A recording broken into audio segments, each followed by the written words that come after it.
जय श्री राम सभी को। मैं आर्यन फिर से स्वागत करता हूं आपका जेएसआर क्लासेस में। हम कर रहे हैं क्लास 10th का 6th chapter control and coordination. इस चैप्टर में हम देखेंगे हमारी बॉडी कोई भी एक्शन परफॉर्म करती है तो कैसे कोऑर्डिनेट वे में करती है। ऑल्दो प्लांट मूव नहीं करते, लेकिन प्लांट के अंदर क्या क्या एक्टिविटी होती है ये हम देखेंगे। ठीक है, अभी हम देखेंगे ह्यूमन के बारे में। नर्वस सिस्टम, नर्वस सिस्टम एक बहुत ही इंपॉर्टेंट पार्ट है हमारी बॉडी का, जो कि कम्युनिकेशन कराने में हेल्प करता है। तो ये हमारी बॉडी का कमांड और कम्युनिकेशन सेंटर है। भाई आपको कोई भी टास्क परफॉर्म करना है तो मैसेज तो पहुंचना पड़ेगा पहले, तो मैसेज पहुंचाने का काम कौन करता है? Nervous system. Brain, spinal cord और नेटवर्क ऑफ नर्व से नर्वस सिस्टम बनता है। यानी ब्रेन, स्पाइनल कॉर्ड और जो भी हमारे क्या है नेटवर्क ऑफ नर्व्स है, इनसे मिलके क्या बनाता है? नर्वस सिस्टम बनाता है। नर्वस सिस्टम किससे कनेक्टेड होता है? मसल से। मसल से क्यों कनेक्टेड है? कोई भी मैसेज पहुंचा, कमांड पहुंचा तो टास्क परफॉर्म होना चाहिए, ठीक है, कुछ काम होना चाहिए या मूवमेंट होनी चाहिए बॉडी की, तो मूवमेंट तो करेगी मसल, लेकिन मैसेज कौन पहुंचा रहा है? Nervous system. Nervous system message पहुंचाता है, फिर वहां पे मसल में कॉन्ट्रैक्ट और रिलैक्स होता है, जिसकी वजह से मूवमेंट आता है। ठीक है, कोई भी काम कर रहे हो आप तो आपको मैसेज पहुंचना चाहिए। जैसे आप इस मार्कर को ऐसे पकड़ा, ठीक है, तो मार्कर को पकड़ा तो आपके पास मैसेज आया कि आपने मार्कर को पकड़ लिया है। या फिर आप गर्म चाय के प्याले को पकड़ते हो तो आपको क्या होता है? हीट महसूस होती है, या गर्म है, ठंडा है, क्या है, तो वो महसूस होता है। तो ये किसकी वजह से हो रहा है? रिसेप्टर की वजह से। रिसेप्टर स्पेशलाइज्ड नर्व होते हैं जो कि एनवायरमेंटल इंफॉर्मेशन को डिटेक्ट करते हैं, जैसे कि टेम्परेचर का मैंने अभी एग्जांपल दिया था। रिसेप्टर मिलते हैं आपको सेंस ऑर्गन में, स्किन में, इनर ईयर में, नोज में, टंग में, यहां पर आपको रिसेप्टर्स मिलते हैं जो कि आपको डिटेक्ट कराने में हेल्प कराते हैं जो भी एनवायरनमेंट में इंफॉर्मेशन है। गस्टैटरी रिसेप्टर टेस्ट के लिए होता है, ऑल्फैक्टरी रिसेप्टर स्मेल के लिए होता है। ठीक है, मैसेज कंडक्ट तो करा रहा है नर्वस सिस्टम, लेकिन ब्रेन भी है उसके अंदर, स्पाइनल कॉर्ड भी है, नेटवर्क ऑफ नर्व्स भी है। तो एक्चुअल में कौन कंडक्ट कराएगा मैसेज को? क्या ब्रेन कराएगा? ब्रेन के पास तो मैसेज पहुंचना चाहिए, फिर वो कमांड देगा, यही है ना। तो मैसेज कंडक्ट कराते हैं न्यूरॉन। ये कह लो कि ये जो नेटवर्क ऑफ नर्व्स है इसकी सबसे छोटी यूनिट क्या है? न्यूरॉन है। न्यूरॉन क्या करती है? मैसेज को ट्रांसफर कराती है। और ये अकेली न्यूरॉन नहीं है कि यहां से यहां तक, हमारे पूरे में एक ही न्यूरॉन है, ये बहुत सारी न्यूरॉन्स होती है। जैसे एक न्यूरॉन यहां है, अगली यहां होगी, अगली यहां होगी, ऐसे करके क्या होता है? स्पाइनल कोड से होते हुए हमारे ब्रेन तक मैसेज पहुंचता है। ठीक है, तो न्यूरॉन क्या है? एक सेल है जो मैसेज ट्रांसफर करता है। सेल है तो इसके अंदर न्यूक्लियस तो होगा ही। यहां पे आपको साइड में दिख रहा है, ये है डेंड्राइट, बीच में एक्सॉन, और ये लास्ट में क्या है? Nerve ending. अब अगले न्यूरॉन पे जाने से पहले बीच में एक छोटा सा गैप आता है। भाई दो सेल है, सेल के बीच में थोड़ा सा गैप तो हो सकता है, और होता है हमेशा। ऐसा नहीं होता कि वो बिल्कुल ही अटैच है, चिपके हुए। ठीक है, तो यहां पे होता है साइनेप्स। साइनेप्स एक गैप है जो दो न्यूरॉन के बीच में होता है। डेंड्राइट्स का काम होता है इंफॉर्मेशन को एक्वायर करना, एक्सॉन का काम होता है इलेक्ट्रिकल इंपल्स को ट्रांसमिट करना, साइनेप्स का काम होता है इलेक्ट्रिकल इंपल्स को कन्वर्ट करना इनटू केमिकल सिग्नल्स। अब देखो, यहां से मैसेज ट्रांसफर हुआ, कौन सा? इलेक्ट्रिकल इंपल्स यहां तक गया, यहां के बाद साइनेप्स आ गया। साइनेप्स ने क्या किया? इस इलेक्ट्रिकल इंपल्स को केमिकल सिग्नल में कन्वर्ट कर दिया। फिर आगे एक और न्यूरॉन है, उसके डेंड्राइट्स उस केमिकल सिग्नल को क्या करेंगे? कैप्चर करेंगे, और फिर इलेक्ट्रिकल इंपल्स आगे जाके क्या होंगे? ट्रांसमिट होंगे। अब सवाल ये आता है इलेक्ट्रिकल इंपल्स क्यों? क्योंकि इलेक्ट्रिकल इंपल्स बहुत ही ज्यादा स्पीड से ट्रांसफर हो सकती है, यानी इसकी स्पीड जो होती है बहुत ज्यादा तेज होती है, और होनी भी चाहिए। क्योंकि अगर हम किसी भी गर्म चीज को छुएंगे और 1 घंटे बाद मैसेज पहुंचेगा तो हमारी स्किन जल जाएगी, तो क्या फायदा उस मैसेज का? तो हमें मैसेज बहुत जल्दी चाहिए, और बहुत जल्दी होता है किसकी वजह से? इलेक्ट्रिकल इंपल्स की वजह से। साइनेप्स का काम क्या है? साइनेप्स होता है gap between the two neurons, और ये इलेक्ट्रिकल इंपल्स को केमिकल सिग्नल में कन्वर्ट कराता है। ठीक है, केमिकल में यहां पे क्यों हो रहा है? पहला रीजन है कि जब साइनेप्स यहां से इलेक्ट्रिकल इंपल्स को लेता है और उसे केमिकल सिग्नल में बदलता है, तो थोड़ा सा लगता है टाइम। इस टाइम में ये जो न्यूरॉन है ये अपने आप को कर देता है रीसेट, ताकि अगला इंफॉर्मेशन वो आगे ट्रांसफर कर सके।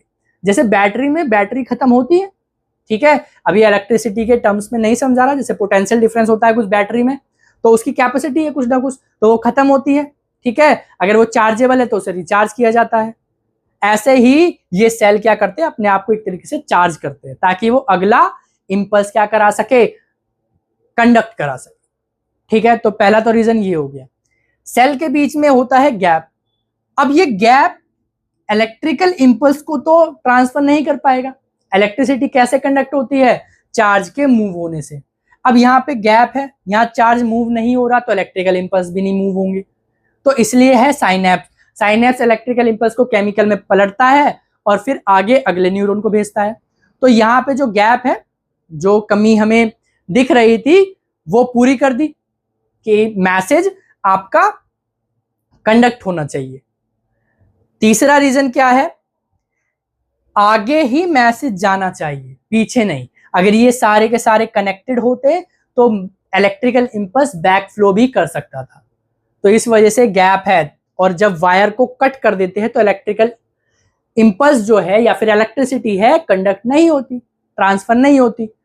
तो यहां गैप होने की वजह से वो मैसेज तो पहुंचा रही है आगे, लेकिन बैक फ्लो नहीं कर पा रही, तो ये हमारे लिए क्या है, बेनिफिशियल है, ठीक है। तो इसलिए ये साइनेप्स बहुत ज्यादा जरूरी है।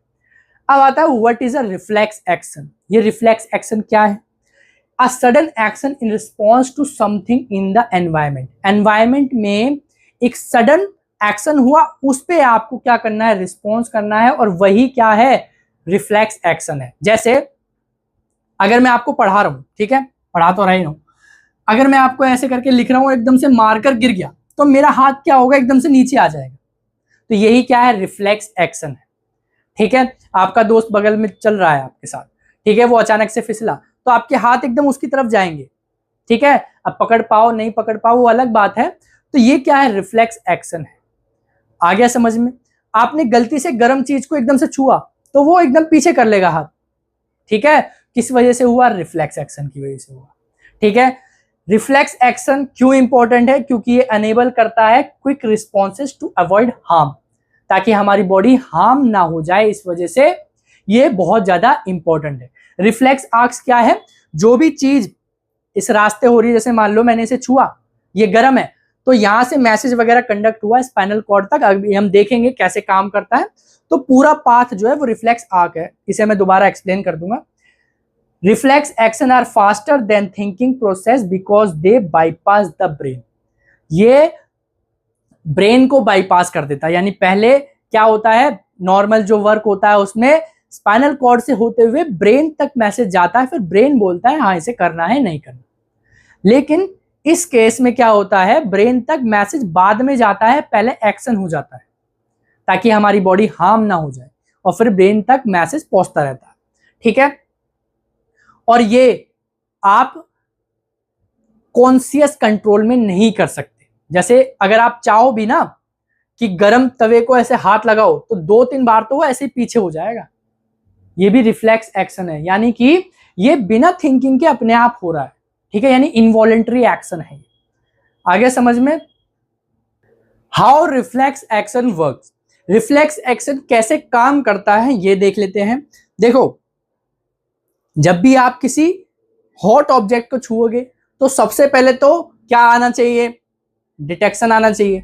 तो स्टिमुलस का होता है डिटेक्शन, जब कोई भी हॉट ऑब्जेक्ट को आपने छुआ, फिर वो जो मैसेज है वो ट्रांसफर होगा सेंसरी न्यूरॉन से, यानी वो सिग्नल रिसेप्टर से स्पाइनल कॉर्ड तक जाएगा, ठीक है। वहां पर होते हैं रिले न्यूरॉन, जो कि सेंसरी न्यूरॉन और मोटर न्यूरॉन को कनेक्ट करते हैं, ठीक है। अब मोटर न्यूरॉन के पास क्या आ गया, मैसेज आ गया, रिस्पॉन्स आ गया, क्या रिस्पॉन्स करना है, ठीक है। तो वो मोटर न्यूरॉन क्या करेंगे, उस रिस्पॉन्स सिग्नल को स्पाइनल कॉर्ड से मसल्स तक लेके जाएंगे, जिससे हम हाथ अपना पीछे कर लेंगे।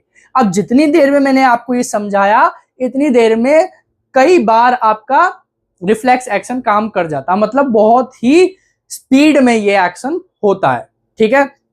जैसे आप किसी भी गर्म तवे को एकदम से छुओगे तो एकदम हट जाता है, इतना महसूस भी नहीं होता कि वो गर्म है। बाद में मैसेज जो है वो ब्रेन तक पहुंचता है, ब्रेन तक सारे मैसेज पहुंचेंगे। ऐसा नहीं होगा कि ब्रेन बाईपास हो रहा है तो ब्रेन तक मैसेज नहीं पहुंचेगा, ब्रेन तक मैसेज पहुंचेगा, लेकिन वो पहुंचेगा बाद में जब वो एक्शन हो जाएगा। ठीक है, स्टिमुलस डिटेक्शन यानी रिसेप्टर से लेके मोटर न्यूरॉन तक, ये सारे पाथ को हम बोलेंगे reflex arcs, whole path from receptor to motor neuron. ठीक है, अब डायग्राम देख लो, जैसे आपने कोई ऑब्जेक्ट को छुआ जो गर्म है, सेंसरी न्यूरॉन से मैसेज गया, यहां क्या है, relay neuron, connection between sensory neuron and motor neuron, यहां से रिस्पॉन्स सिग्नल कैरी होगा और मोटर न्यूरॉन से वो कहां चला जाएगा, मसल्स तक चला जाएगा, जिससे आप हाथ पीछे हटा लोगे। ठीक है, नोट लिख लो, although the message conveys to the brain after this response, इस रिस्पॉन्स के बाद मैसेज पहुंचता है ब्रेन तक। देखो एक थोड़ा सा एग्जांपल लेके आपको मैं बताता हूं, हमारी जो बॉडी है ना या नर्वस सिस्टम, ये एक तरीके से कंपनी की तरह है।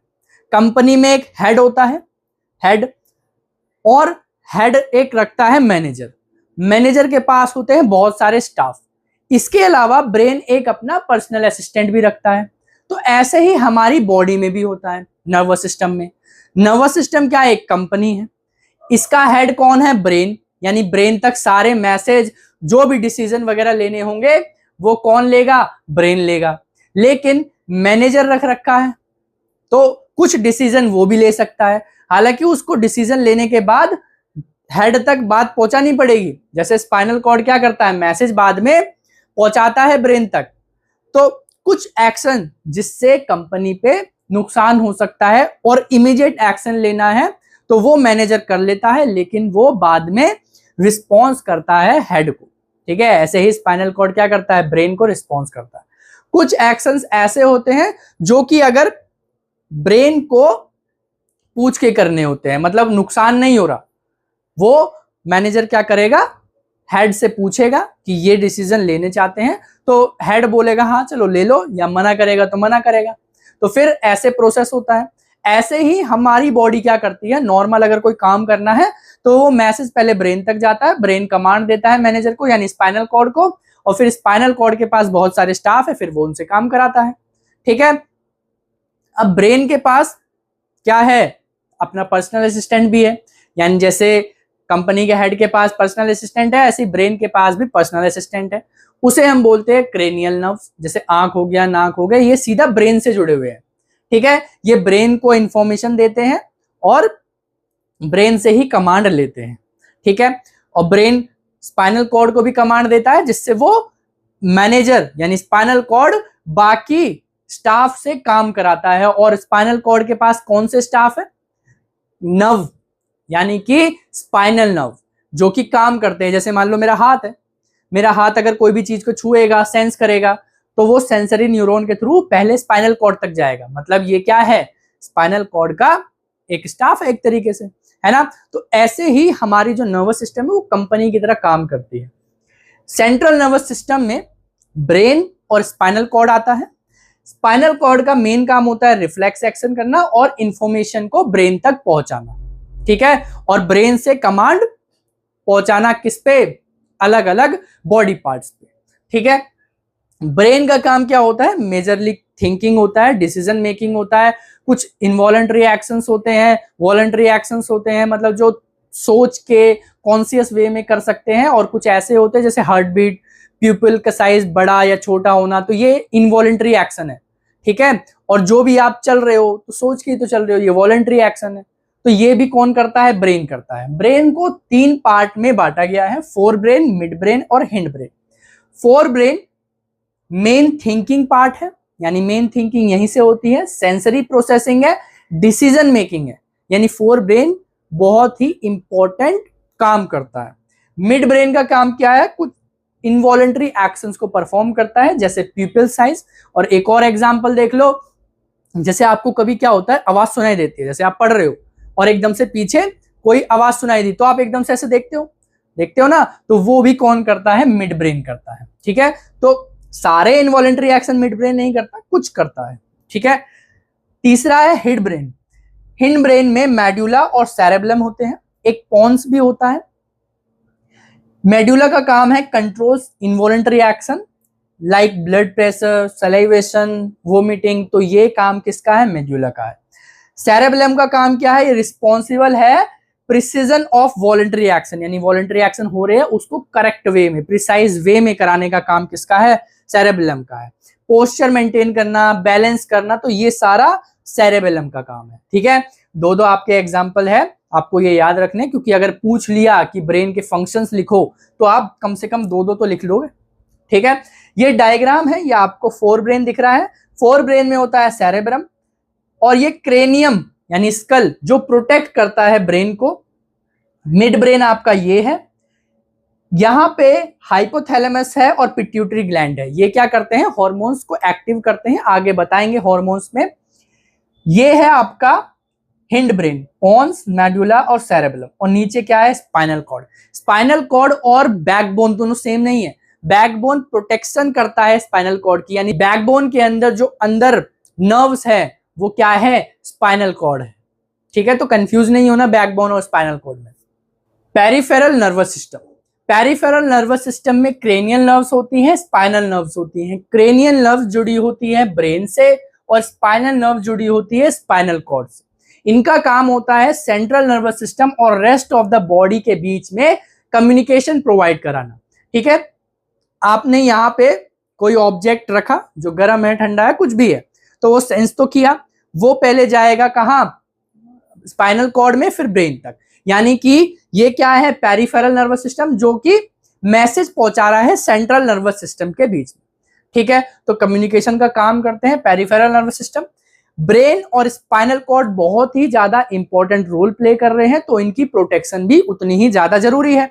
ब्रेन स्कल के द्वारा प्रोटेक्ट किया जाता है और इसके अंदर स्पाइनल फ्लूइड होता है जो कि कुशनिंग प्रोवाइड करता है, यानी कि एक तरीके से गद्दे टाइप का प्रोवाइड करता है। अगर आप सर हिलाओगे तेजी से तो अंदर का जो ब्रेन है वो डैमेज नहीं होता। क्यों नहीं होता? इसी वजह से, स्पाइनल फ्लूइड की वजह से। ठीक है, अगर आप बॉल एकदम से कैच करते हो तो हाथ पे लगती है, और अगर बॉल कैच करके थोड़ा सा नीचे लाते हो तो हाथ पे कम लगती है। क्यों कम लग रही है? क्योंकि यहाँ पे आप टाइम को बढ़ा रहे हो। तो ये कुशनिंग क्या करती है? टाइम को, जैसे आपने ऐसे सर हिलाया तो जो अंदर के पार्ट्स है वो धीरे धीरे जाते हैं, यानी जब टाइम बढ़ता है किसी मोमेंटम चेंज में तो फोर्स भी कम हो जाता है। ठीक है, फोर्स क्या होता है? Change in momentum per unit time. ठीक है, ज्यादा फिजिक्स नहीं बताऊंगा अभी फिलहाल, क्योंकि बायोलॉजी पढ़ रहे हैं, थोड़ा कंफ्यूजन हो जाएगी। तो कुशनिंग प्रोवाइड करता है आपका spinal fluid. Spinal cord backbone से प्रोटेक्टेड रहता है। ठीक है, और इसके अंदर भी स्पाइनल फ्लूइड होता है। बैकबोन और स्पाइनल कॉर्ड अलग अलग चीज है। बैकबोन क्या करती है? प्रोटेक्ट करती है स्पाइनल कॉर्ड को। जैसे आपने देखा होगा घरों में वायरिंग वगैरह होती है तो बाहर एक पाइप होता है और अंदर वायर होते हैं। तो वायर अंदर क्यों है? ताकि वो प्रोटेक्टेड रहे, जल्दी से कटे पिटे ना, है ना। तो उसके ऊपर क्या होता है? एक पाइप होता है पीवीसी, वो उसको क्या करता है? प्रोटेक्ट करता है। तो ऐसे ही स्पाइनल कॉर्ड किसके अंदर होती है? बैकबोन के अंदर, जो प्रोटेक्शन का काम करती है। अब सवाल आता है how muscles move. Muscle move कैसे करती है? हमने देखा इलेक्ट्रिकल इंपल्स या फिर नर्व इंपल्स कह लो, वो मसल सेल तक आए मैसेज लेके। ठीक है, और मूवमेंट ट्रिगर हुई, यानी मूवमेंट हुई। कैसे हुई? मसल सेल मूवमेंट कैसे हुई? Muscle cells move by changing shape, specially by shortening. यानी मसल मूव कैसे होती है? अपने शेप को छोटा करके और बड़ा करके, ऐसे मसल मूव करती है। जैसे अगर मेरे को हाथ ये ऊपर करना है तो यहाँ की मसल क्या होगी? कॉन्ट्रैक्ट होगी, यानी इसका साइज क्या होगा? छोटा होगा। और जब मैं इसे रिलैक्स करूंगा तो ये हाथ सीधा हो गया। तो इसका मतलब मूवमेंट ऑफ द सेल कैसे होता है? शेप चेंज होने की वजह से। ठीक है, मसल सेल का शेप चेंज होता है तो मूवमेंट आती है। सेलुलर केमिस्ट्री क्या होती है? मतलब क्या केमिस्ट्री लग रही है उस पे? तो मसल सेल के अंदर स्पेशल टाइप के प्रोटीन होते हैं जो कि उनका शेप चेंज कराते हैं। ठीक है, अब एक सवाल है, what is the difference between a reflex action and walking? इन दोनों में क्या डिफरेंस? रिफ्लेक्स एक्शन इनवॉलेंटरी होता है या फिर कह लो ऑटोमेटिक होता है। ठीक है, अगर आप गर्म तवे पे हाथ लगाओगे तो एकदम से हटा लोगे, तो वो ऑटोमेटिक है, आप सोचोगे नहीं कि हाथ हटाऊं या नहीं हटाऊं। वॉकिंग वॉलंटरी है और कॉन्शियस में है। ठीक है, आप चाहोगे तभी आप वॉक कर सकते हो, अगर आप नहीं चाहोगे तो आप वॉक नहीं कर सकते। इन्वॉल्व स्पाइनल कॉर्ड और रिफ्लेक्स एक्शन में स्पाइनल कॉर्ड का इन्वॉल्वमेंट होता है और ब्रेन का बहुत ही मिनिमल इन्वॉल्वमेंट होता है, और वो भी क्या, बस एक्शन होने के बाद मैसेज पहुंचता है ब्रेन तक, इतना ही होता है ब्रेन का काम। वॉकिंग में ब्रेन और स्पाइनल कॉर्ड दोनों का इन्वॉल्वमेंट होता है। ठीक है, ब्रेन कमांड देता है, स्पाइनल कॉर्ड के थ्रू मैसेज जाता है और फिर कोई एक्शन होता है। ठीक है, वॉकिंग होती है। इमीडिएट रिस्पॉन्स, और इसमें जो रिस्पॉन्स है बहुत जल्दी होता है, टाइम बहुत कम लगता है। स्लोअर रिस्पॉन्स, और इसमें रिस्पॉन्स जो है वो धीरे होता है, क्योंकि आप सोच रहे हो, थिंक कर रहे हो, तो उसमें भी थोड़ा टाइम लगेगा। ठीक है, कॉम्प्लेक्सिटी इसकी बहुत सिंपल है, जैसे आपने देखा कि रिसेप्टर ने डिटेक्ट किया, सेंसरी न्यूरॉन से मैसेज पहुंचा, रेनियल न्यूरॉन से होते हुए मसल सेल तक मैसेज पहुंचा और तुरंत एक्शन हुआ। लेकिन वॉकिंग में कॉम्प्लेक्स होता है और कोऑर्डिनेटेड मूवमेंट होता है। ऐसा नहीं होता कि एक टांग ऐसे जा रही है, एक टांग उधर जा रही है, तो ऐसे मूवमेंट थोड़ी होगी। तो आपको कोऑर्डिनेट वे में मसल क्या करनी पड़ती है, मूव करानी पड़ती है, जिससे मूवमेंट होता है। ठीक है, अब हम करेंगे कोऑर्डिनेशन इन प्लांट्स। प्लांट के अंदर नर्वस सिस्टम तो नहीं होता, लेकिन प्लांट के अंदर भी कोऑर्डिनेशन होता है, यानी प्लांट के अंदर भी मूवमेंट होती है। एक्चुअल में जैसे एनिमल मूव करते हैं ऐसी तो मूवमेंट नहीं होती, लेकिन प्लांट में एक दो जो मूवमेंट होती है वो देखेंगे। प्लांट में दो तरीके की मूवमेंट होती है, एक तो विदाउट ग्रोथ, यानी ग्रो नहीं कर रहा तब प्लांट मूव होते हैं, और एक जब प्लांट ग्रो कर रहे होते हैं तब मूव होते हैं। भाई मूवमेंट का मतलब क्या है कि एक पोजीशन से दूसरी पोजीशन पे जाना मूवमेंट है। ठीक है, तो ग्रोथ के टाइम पे भी क्या होगा, मूवमेंट होगा, और विदाउट ग्रोथ में भी मूवमेंट होता है। जैसे जो टच मी नॉट प्लांट है, उसके लीव्स जब आप छूते हो उसे, वो सिकुड़ जाते हैं। ठीक है, छुई मुई का पेड़ बोलते हैं इसे। हुआ कैसे, सबसे पहले तो होगी डिटेक्शन, जहां पे आपने छुआ तो वहां पे सेंस होगा, स्पेसिफिक पॉइंट पे प्लांट पे आपने छुआ तो वो सेंस हुआ, यानी इंफॉर्मेशन उसने क्या की, डिटेक्ट करी। फिर होगा कम्युनिकेशन, ये इंफॉर्मेशन जो आपने छुआ है, ये इंफॉर्मेशन आगे कम्युनिकेट होगी to other parts of the plant through electrical chemical signal, यानी इसमें भी इलेक्ट्रिकल केमिकल सिग्नल से मैसेज कंडक्ट होता है। अब होगा मूवमेंट, जो एक्चुअल मूवमेंट है वो वहां पे नहीं होगी जहां पे आपने छुआ है, वो दूसरे पार्ट में मूवमेंट होगी, जिसकी वजह से आपको पत्तियां सिकुड़ती हुई नजर आएगी। कैसे होगी, जैसे मसल सेल्स में क्या होता है, स्पेशल टाइप का प्रोटीन होता है, जिसकी वजह से वो कॉन्ट्रैक्ट होते हैं और रिलैक्स होते हैं, जिसकी वजह से आपको मूवमेंट देखने को मिलती है। तो प्लांट सेल भी अपने सेल के शेप को चेंज करते हैं, इस वजह से मूवमेंट आती है। अब यहाँ पे मूवमेंट कैसे आई, जैसे मसल सेल के पास स्पेशल प्रोटीन है जो मूव करा रहे हैं, तो प्लांट सेल अपने सेल के शेप को चेंज करते हैं बाय वाटर रेगुलेशन, यानी कि सेल के अंदर जो वाटर का अमाउंट है उसे चेंज करके ये मूवमेंट को अचीव किया जाता है, और इससे सेल श्रिंक होता है और स्वेल होता है, यानी सिकुड़ता है और फूलता है। इसकी वजह से क्या होता है, मूवमेंट आती है। ठीक है, movements due to growth in plants. अब प्लांट जब ग्रो कर रहा है तब कैसे मूवमेंट आती है, जैसे पी प्लांट क्या करते हैं, टेंड्रल्स को यूज करके ऊपर चढ़ते हैं, जो छोटी छोटी बेल होती हैं वो क्या करते हैं, दीवारों को पकड़ के या कोई भी सपोर्ट को पकड़ के ऊपर चढ़ती हैं, उसके इधर इधर क्या करती है, अराउंड कॉइल बना लेती है और ऊपर चढ़ती है। ठीक है, एनवायरमेंटल ट्रिगर्स जैसे लाइट हो गया, ग्रेविटी हो गया, इसी की वजह से क्या होता है,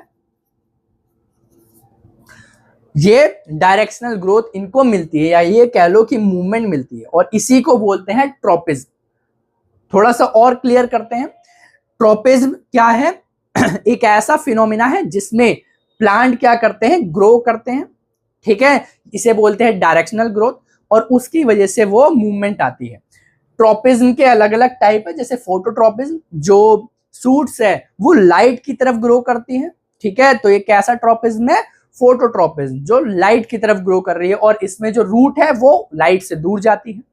जियोट्रोपिज्म में क्या होता है, जो रूट्स है वो ग्रेविटी की तरफ क्या करती है, ग्रो करती है, और जो सूट्स है वो उसके अपोजिट डायरेक्शन में ग्रो करती है।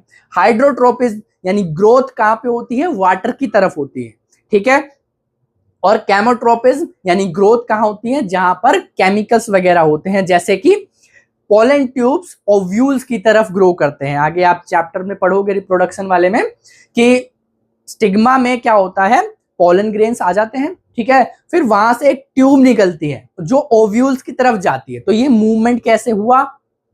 कैमोट्रोपिज्म की वजह से, ठीक है। तो ऐसे मूवमेंट होते हैं प्लांट्स में, ग्रोथ वाली और विदाउट ग्रोथ वाली, ठीक है। कम्युनिकेशन इन प्लांट्स, प्लांट्स के अंदर कैसे कम्युनिकेट होता है? प्लांट्स के अंदर कम्युनिकेशन दो तरीके से होता है। एक तो इलेक्ट्रिकल इंपल्स की वजह से, जो कि क्विक रिस्पॉन्स के लिए रिस्पॉन्सिबल होता है, और स्लोअर या ग्रोथ रिलेटेड मूवमेंट के लिए केमिकल सिग्नल्स का यूज होता है, ठीक है। तो प्लांट्स के अंदर हार्मोन्स होते हैं, ऐसे केमिकल्स जो कि एक मैसेंजर की तरह काम करते हैं। सारे केमिकल्स को हम हार्मोन्स नहीं बोलते, कुछ केमिकल्स होते हैं जो केमिकल मैसेंजर की तरह काम करते हैं, और जो कॉम्प्लेक्स एक्टिविटीज है बॉडी की या फिर प्लांट की, उन्हें परफॉर्म करने में हेल्प करते हैं, ठीक है।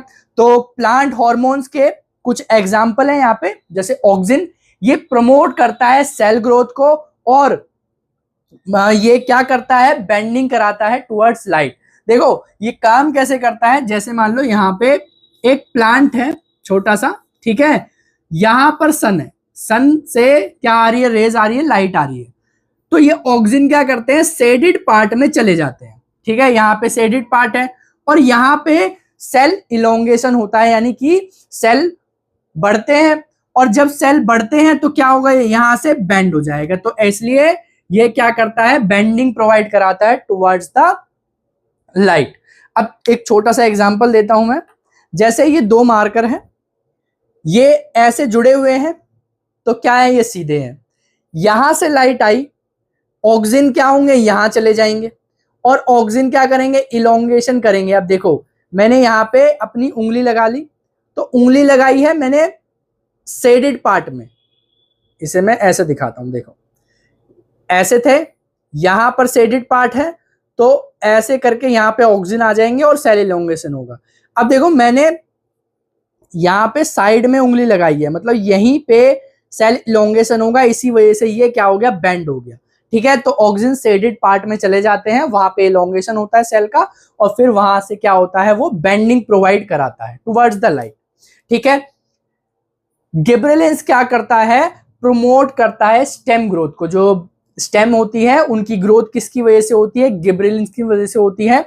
साइटोकिनिन्स एक हार्मोन है जो सेल डिवीजन में प्रमोट करता है, यानी सेल डिवीजन कराता है, और ये फ्रूट और सीड के अंदर मिलते हैं, ठीक है। फ्रूट और सीड्स के अंदर आपका साइटोकिनिन्स मिलते हैं प्लांट के, जो कि सेल डिवीजन करते हैं वहां पे। एक और हार्मोन है एब्सिसिक एसिड, ये क्या करता है? ग्रोथ को रोकता है। जैसे गर्मियों के टाइम पे जब ज्यादा गर्मी पड़ती है तो प्लांट पानी लूज ना कर दे तो कुछ पत्तियां गिर जाती है, यानी उनकी ग्रोथ खत्म हो गई, तो वहां पर एब्सिसिक एसिड काम करता है, जिससे पत्तियां गिर जाती है, या फिर कह लो लीफ विल्टिंग हो जाती है, ठीक है। एक सवाल है, What are the advantages and limitation of electrical impulse in multicellular organism? Multicellular organism में क्या एडवांटेज है इलेक्ट्रिकल इंपल्स का, और क्या लिमिटेशन है, और केमिकल सिग्नल्स का यूज क्यों होता है? तो देखो एडवांटेज तो है रैपिड ट्रांसमिट इंफॉर्मेशन, ये बहुत जल्दी इंफॉर्मेशन को ट्रांसमिट करता है, एक्यूरेसी ज्यादा होती है इसके अंदर, और रिफ्लेक्स एक्शन जैसे काम ये परफॉर्म कराता है, ठीक है। हमने ह्यूमन बॉडी में देखा था रिफ्लेक्स एक्शन क्या होता है।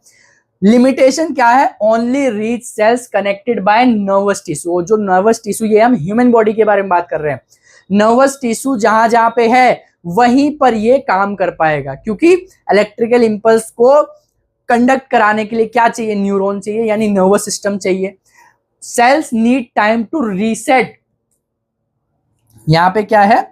सेल्स नीड टाइम टू, या रेस्ट लिख लो या रीसेट भी चलेगा। Cells need time to rest after generating impulse, so it cannot continuously create and transmit impulses.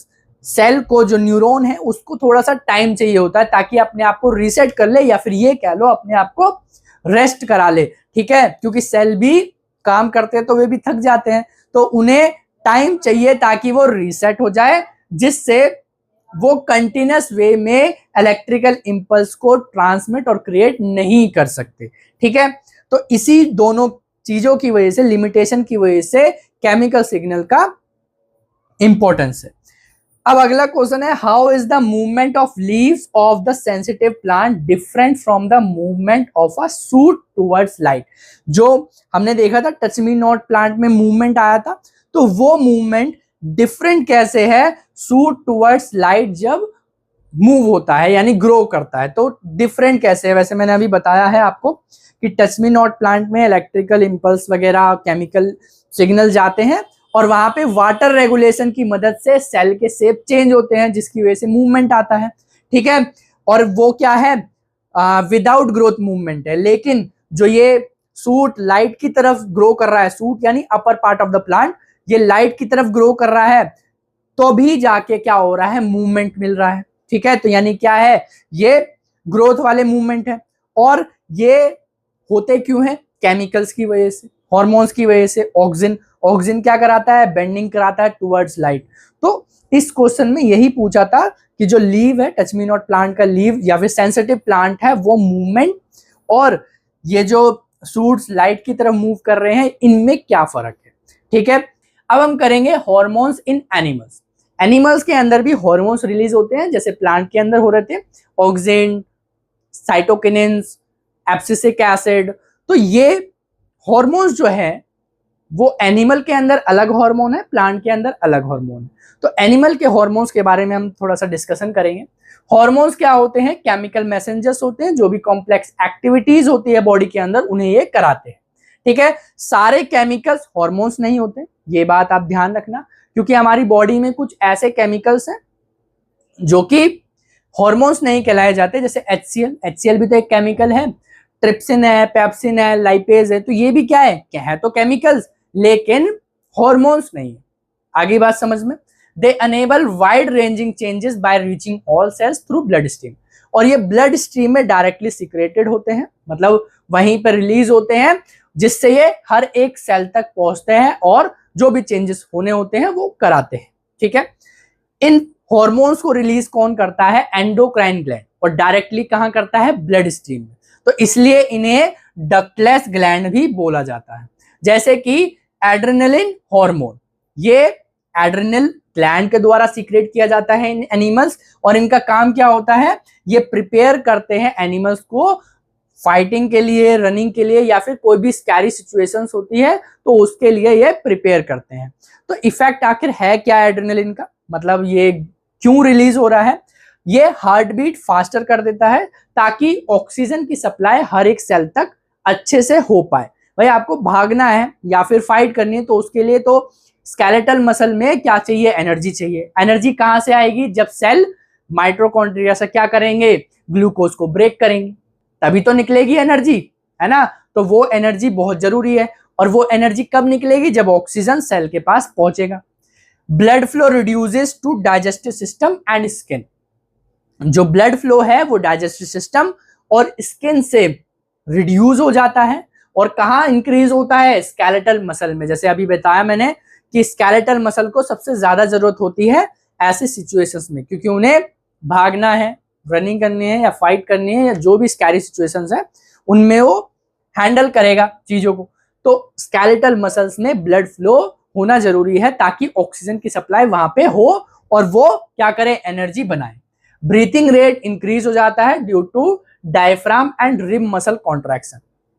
जो डायफ्राम है यहाँ होता है, सांस लेने में मदद करता है, ये नीचे जाता है और हमारी रिब्स क्या होती है, एक्सपैंड करती है, जिससे हम ज्यादा से ज्यादा ऑक्सीजन क्या करते हैं, इनहेल करते हैं। लेकिन ऐसी सिचुएशन में डायफ्राम और ये जो रिम मसल्स है वो कॉन्ट्रैक्ट हो जाती है ताकि हम जल्दी जल्दी सांस ले पाए, ठीक है। इससे क्या होता है, ऑक्सीजन की सप्लाई पूरी हो जाती है, ठीक है। तो ओवरऑल इस हार्मोन ने क्या किया, हमारी बॉडी को प्रिपेयर करा for quick and efficient action के लिए, ठीक है।